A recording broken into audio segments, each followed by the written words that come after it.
Welcome back to the Now at Work America's Digital Experience. I'm your host, Lori Siegel, and I am thrilled to introduce our Spotlight session. When it comes to leadership, being able to manage change and overcome adversity are critical skills to master in order to meet the increasing pace of digital transformation within our organizations, especially during a pandemic. To help us gain some perspective and fresh ideas, we've invited NBA Hall of Famer Magic Johnson to sit down with ESPN SportsCenter anchor Hannah Storm to talk about how he's achieved success both on the court and beyond. Hannah?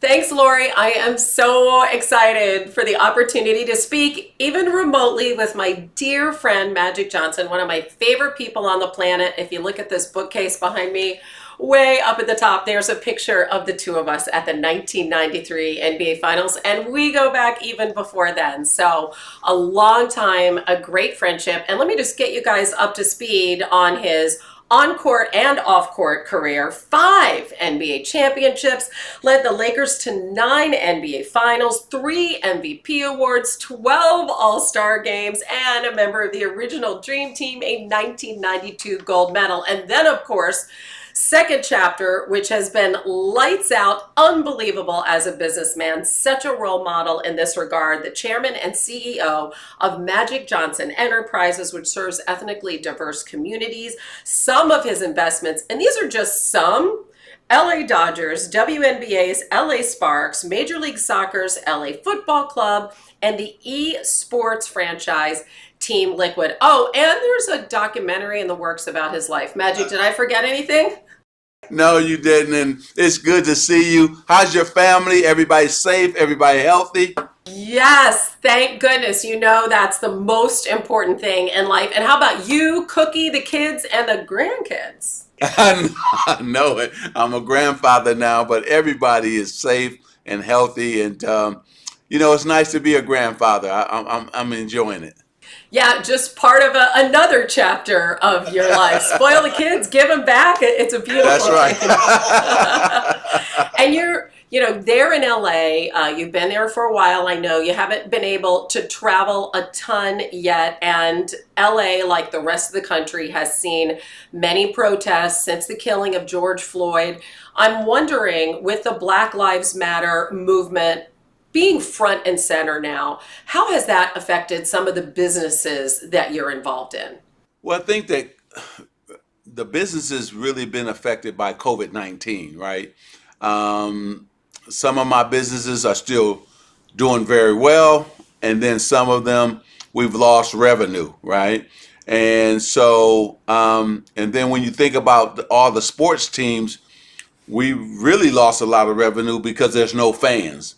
So Dodger Stadium is empty, and that's a 54,000 seat stadium, and then the Sparks were in the bubble in Florida, and so it's really been an adjustment. The LAFC Football Club, we don't have any fans, so Right. on that side of it, we've been affected. But when you think about Black Lives Matter, and we want to end racism, we want to make sure equality is there.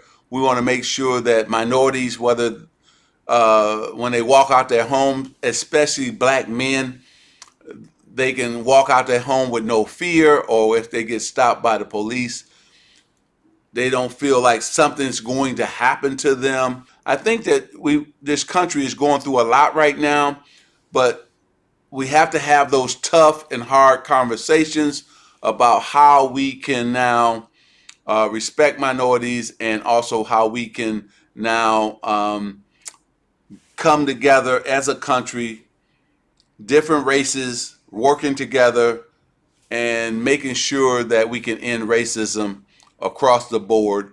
And there's more opportunities for blacks in corporate America, not only to get a job in corporate America, but to grow in corporate America, and then to sit on boards, and to one day hopefully be presidents and CEOs of these outstanding companies. And then last but not least, get contracts with these companies, be a vendor, be a supplier to these great corporations as well. So yes, we want to see change.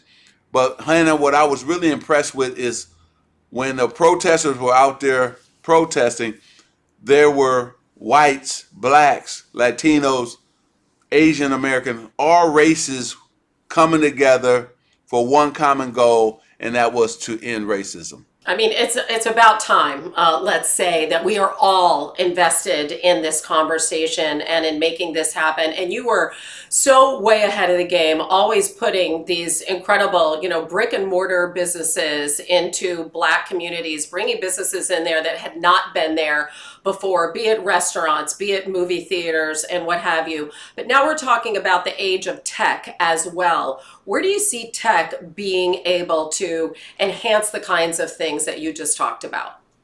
I think, Hannah, you're absolutely right. And first thing tech can do is really, there's a digital divide still, right? So how can we get in minority communities get set up where we can get online, right? Where we can have access to technology. And so I think that that's where we're way behind when it comes to minority, whether that's kids in our schools. We don't have great equipment, technology. Black kids are behind suburban kids. So we need to have the proper technology so that we can get a quality education. And that's very, very important. So if I could say anything, hopefully some of these great technology companies can go in and wire the south side of Chicago, Harlem, Brooklyn, on and on and on, where now we can have access to great and new technology, which will be good for our kids as well as even our grandkids and for adults too, as well.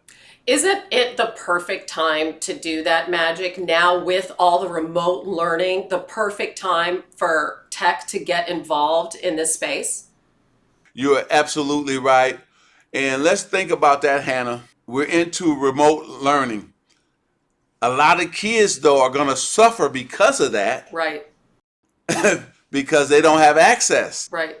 and so they're going to be left behind. And so hopefully some of these companies or these cities or these states will step up and make sure that those inner cities schools or those housing developments have access and they're wired so that they can learn just like any other kid in America. So Black and Latino kids are going to be left behind and going to be further behind if we don't have access to new and exciting technology. And really, the COVID-19 pandemic is just exacerbating a lot of these issues, which are systemic and which have been there. And it's really forcing everyone to change in so many ways. And Magic, some people are really feeling pressure. Either their jobs have gone away, they've had to really transition their companies into entirely new business models. They don't know when they're actually going to get back into a physical office, what they do when they get there, how to handle all the economic hardships that you just outlined because of the pandemic. Feeling that kind of pressure as a CEO and an executive, first of all, do you feel that? And secondly, how do you handle it? Yes, Hannah, I do feel that pressure because first I got to look out for my employees. They're working from home. I was blessed to be able to keep all my employees, and so we feel the pressure to continue to stay connected because what you miss as an employee and a company, you miss that human connection when you work in between those four walls, and people miss their friends because you create friends, where you work, and so now you don't get to see them, so you don't get to communicate on a daily basis like you were doing before, or trading ideals or information. And so I feel that pressure. And then there's pressure about I have contracts with hospitals and I have contracts with school systems and school districts. So the pressure to keep my employees who are working at these hospitals safe, and we put in a lot of health protocols to make sure we can keep them safe so that they can keep the hospitals clean and they can keep feeding the patients and the doctors and the nurses at the hospital. And then last but not least, I have contract with some of the poorest neighborhoods and school districts, but we got to continue to feed those kids twice a day, even though virtually they're, have school, but they need those 2 meals, because if they don't, then they would go hungry all day. So we still feed them breakfast and we still feed them lunch. And what they just do is just come to the school and get it, or there's a bus that delivers those meals to those kids. So I'm so happy that we're still involved. We're making their lives better and also being able to keep them from going hungry, and also keeping my other employees safe from COVID-19. You're talking about so much. You're talking about people's livelihoods. You're talking about their careers. You're talking about their education. You're talking about their health. You're talking about basics like simply having enough to eat. And in a lot of cases, people keeping a roof over their head, losing their jobs with the unemployment rate just exacerbated by this pandemic. That's a lot, Magic. You have a lot on your plate. And I'm sure other people can relate to some degree. But personally, when it feels overwhelming, in terms of pressure, I'm wondering how you personally handle it, and were there any lessons from your playing days that you fall back upon now? Hannah, what I do is just really step back and reflect, and also take time for myself and say, yes, it is pressure, but I'm built to handle the pressure, right?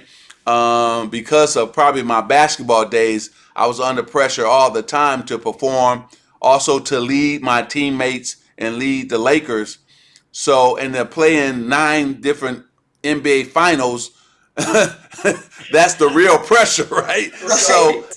I'm built to handle pressure, and that pressure of whether that's being a CEO, running my own business, or being a leader within my company, or just pressure to keep my family safe and healthy as well. So I take a step back and get like 30 or 45 minutes just to meditate, just to say, okay, all right, Irvin, just calm down, relax. This is what you have to do.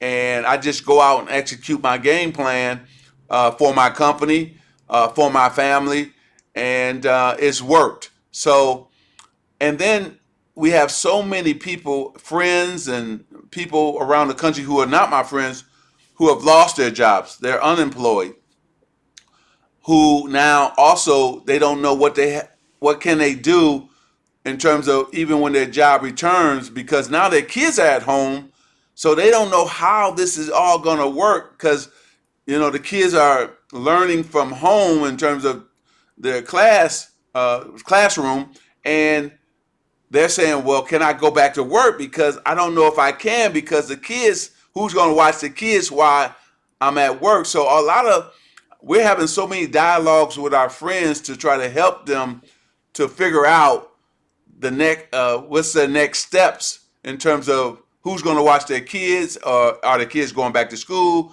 are they going back to work, or are they going to be working from home? When you say that you take time to really step back and think and look at the big picture, I'm trying to envision what it is you do. Do you put your phone down? Do you do deep breathing? Do you close your eyes? Do you go for a run? Like what kinds of things are you doing? I think you're right, both. So it's put your phone down. I never deal with my phone for about an hour. And I get up really early in the morning, 4:30 in the morning. So the place is still. I love it when it's still. There's peace and quiet, and then I can figure out my daily plan, and also I can figure out if I have uh, answers I have to give to my employees or to my partners. I can figure out if there's a problem. I can figure out the solution. So I'll be still for about an hour, and every answer that I need comes to me, and then I'm ready to go. So I work out for an hour with the weights, then an hour of cardio, and then I'm in the office all day long. I love it. So you really take care of your body, but you're also really clearing your mind at the same time. And I know that's when all those like creative juices get flowing and somehow the connections get made in your brain, right? That's right. That's right. And I can make clear and good decisions. Now, you are obviously a competitive person as well, and that has driven you your entire life on the court and now in business. How do you channel that in a really positive way? Well, you're right, and I am very competitive. After winning a state championship in high school and leading Michigan State to the NCAA championship against Larry Bird, my rival, and then winning 5 NBA championships. Uh, it doesn't matter if I'm in sports or in business, I'm still competitive. And it's different because in sports you can really decide the outcome of the game, right? The Right, ball is in right. your hand, but in business, you can't decide the outcome. You can have the best strategy, business plan, and somebody can still say no, right? I mean, it's crazy how you know that you can help them make money and they can still say no. Where that's where I have to step back sometime. And then where I really struggle is being an owner of these sports teams and not being out there on the field. I'm a fan and I go crazy, right? I can't even imagine what happens. I mean, I follow you on Twitter, so I know you are like glued. You're like, can I get out there? Exactly. Why can't he hit that fastball? Why couldn't he get 3 guys out? So you always go crazy as I'm watching the Dodgers play and wondering, why this can't happen, that can't happen. And then I had to step back and say, Irvin, you are a owner and a basketball player. Stay in your lane, sit back, and be a fan. But you bring up such a good point because I think in the times that we're in, the key word is like being flexible, but also understanding and dealing with the fact that so much is out of your control. So, how do you deal with that? That's something we're all learning to do better. Yeah, and you know what happens, Hannah? You and I know this. You have controlled your beautiful career, right? I have controlled my career and my life. For the first time, neither one of us can control what happens. So we have to be flexible. We have to sit back and say, okay, today I have to adjust to this and adapt to that. Right. Where before, it was already set. We knew, okay, at this time, this is going to happen. This is going to happen. I'm going to have meetings. I'm going to be doing this. I'm going to be doing that. But it doesn't work like that in today's marketplace. So I have adjusted. It took me some time because I'm a control freak. So, and most of us on here are control freaks. Yes. And so we couldn't have gotten where we are today without being control freaks. So I think that at the end of the day, you have to be able to adjust and adapt in a quick way, in a fast way. And I think I have been able to do that. When you look at what's happened in sports, I mean, it's so fascinating. Going into bubbles, some sports not going into bubbles, just everything that's had to happen during this pandemic to get these sports back on the table. And you look at the role of tech in that. How have you seen tech evolving pro sports and where do you potentially see it going? I mean, and you're an esports owner too, so you're even taking that to the next level. Well, let me say first, thank God for tech, right? And technology. Okay, let's start with what? The health protocols and the testing. If it wasn't for technology, we would not have sports right now today, right?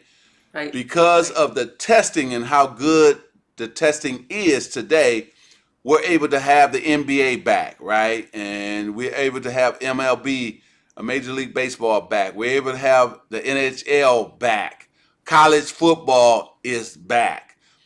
But it's because of technology and because of these great tech companies that can not only test you, but get you the results back really fast and also have something on your wrist, the wearables and all of that can Right. tell you, feed out information to you as well as your coach, the trainer, the doctors, the scientists. So tech has been amazing, right? Technology. Then when I think about what technology has done for sports, in terms of the Dodgers, the fan experience is a lot better because of all the awesome technology now. And that's across every sports landscape. Technology has really changed the fan experience.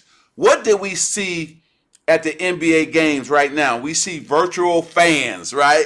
Yeah. I mean, that's awesome. They're sitting there watching the game from their living room, but it's like they're right there in Orlando in the bubble. That is just, it's blown me away how technology has made our life so much better. And I want to thank everybody on here who is involved in technology, because the things that I can do now, because of the fact that we're sometimes in the office, but most of the time we're at home, now I can still talk to my clients, my partners, potential partners and clients, because I'm willing and dealing even though I'm at home.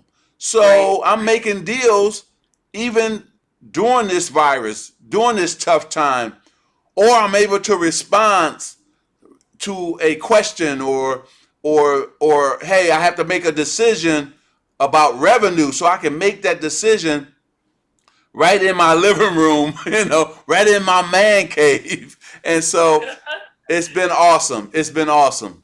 What about the fact that you own and are invested in an esports franchise? Where do you see virtual sports going? Oh, it's already growing so fast. Actually, esports probably is the number one sports. When you think about fan interaction and fan participation and the growth of the game itself, of esports, it's exploding worldwide. Not here in America, worldwide. Right. And so I think for me, just to see these, they are celebrities. They are awesome at what they do. And I can't believe it. When we put up, like they put up, they're going to be at the Staples Center and the tickets go up for sale. It's sold out 20,000 seats in 20 minutes, Wow. 10 minutes. The following is incredible. And again, it's a worldwide sport. So Team Liquid, we perform not only here in America, but actually we've won a lot of championships around the world. So again, we're starting to see colleges. Northwestern is now giving scholarships Right. for students who want to participate in esports. And now a lot of other colleges are signing on to do the same thing. So it's exploding right in front of our eyes. It's all about access too, Yeah. and that experience. And a lot of what you're talking about now has to do with connectivity, communication, feeling close to the event, even if it's halfway around the world, feeling That's close to right. people that you're doing business with. I'm wondering, as people continue to go through these transformations, to manage these changes, and as the people in our audience work to really push businesses forward and help them adapt, what are your 2 or 3 best tips to help manage the changing times that we're in? I think, Hannah, the number one thing, be open to change. I don't know if everything will ever be the same. So you have to be open to change. Okay, let's say, look like we may not be in the offices no more. Are you open to be working from home, right? To be online conducting business. Are you open to that? Can you still give a powerful speech in a monitor, right? I would say also find a way to still be indispensable. So you got to find a way to still be great at your job. So when your boss say, "Oh, I can't let her go," or "I can't let him go. He's too good. He's too qualified. He means too much to the company, to the bottom line, and last but not least, to the brand." So you got to find a way to still be great, even though you're working from home. That's very important. So for me, I tell my team all the time, listen, we still got to be best in class. We still got to be excellent. Even though we're at home, you still got to be great, just like I still got to be great. So I'm pushing them to do that. And I'm sure other CEOs and presidents are pushing their people to do the same thing. It's a great challenge for all of us. If you're really looking on the upside, it is a way for us all to grow and Right. to push ourselves. And we have to look at it as an opportunity. And I can't imagine anyone who's a better example of that, a better leader, a better role model than you, Magic. Well, I appreciate that, Hannah. You know, it's been a blessing to be able to go from the basketball court to the boardroom, to be able to, you know, dream. A little kid growing up poor, and to be dreaming that I would make it to the NBA and then I would make it as a CEO, and both have come true. And then to give back and touch other people's lives. So it's been a great life for me, and to be able to marry the woman of my dreams and Cookie and be with her for now 29 years, but 42 years altogether since Michigan State. I mean, it's been great and awesome. So I think when we sitting here at home, think about all the great things that have happened in your life. Quit focusing on the negative. Think about, hey, you're spending more time with your family. Hey, you're spending more time with your spouse. The things that, oh, it's time for me to clean out my closet. The things that you always wanted to do, now you have a chance to do those things. So focus on those things that are positive, not the things that are negative. Yeah, think about those blessings at That's least right. once a day. Exactly. Always a pleasure. You're amazing. Love you, admire you so Love you much, too. Magic. Thank you.